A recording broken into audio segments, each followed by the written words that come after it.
सोलापूर शहरातील बोरामणी नाका परिसर पुन्हा एकदा भीषण अपघाताने हादरला. मध्यरात्री झालेल्या अपघातात ऑन ड्युटी असलेल्या हेडगेवार ब्लड बँकेच्या रक्तदुधाचा जागीच मृत्यू झाला आहे, तर एक जखमी झाला आहे. या प्रकरणी आता अपघाताचा सीसीटीव्ही फुटेज समोर आला आहे.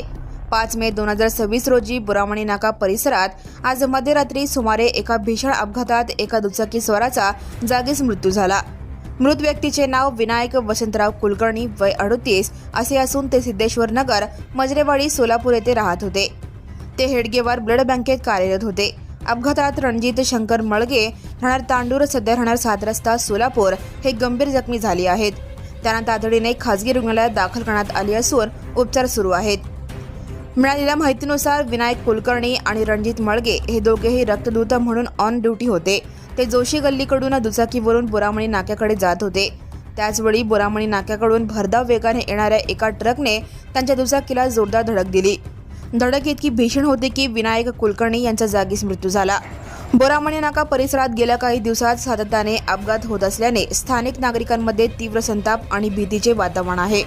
अनेक जणांनी येथे उड्डाणपूल, फ्लायओव्हर करण्याची मागणी केली आहे. वाहतूक नियंत्रण आणि अपघात रोखण्यासाठी प्रशासनाने तातडीने उपाययोजना कराव्यात अशी मागणी जोर धरत आहे. काय झालं तो रात्री? रात्री आम्ही चाललो होतो दोघे जण. कोण कोण? मी आणि विनायक कुलकर्णी. हां. दोघांनी जाताना म्हणजे समोरून कशाने म्हणजे उडवलं काय एवढं आम्हाला लक्षात नाही. म्हणजे पूर्ण शुद्धीवर नव्हतं मी असं झालं. हां.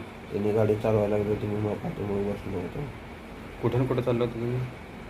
आम्ही हेडगेवार ब्लड बँक मधून ह्याला चाललो होतो यशोधरा हॉस्पिटल टोला. हां. म्हणजे जाताना बोरामध्ये दाखल झालं रात्री? पहाटे 3 वाजता.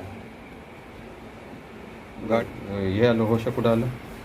मग तिथनं पोलिसांनी ह्याला सिव्हिलला आणून त्यांच्या गाडीमध्ये आणून ॲडमिट केलं, म्हणजे करायला लागले होते. सिव्हिलमध्ये येताना मग सिव्हिलच्या जवळ आल्यानंतर म्हणजे होशवर आलो. तुमचा मित्र कुठं राहत होता? ते काय माहीत नाही एवढं. तुम्ही एकत्र काम करत होते का? हो, एकत्र. Now and press the bell icon. Never miss a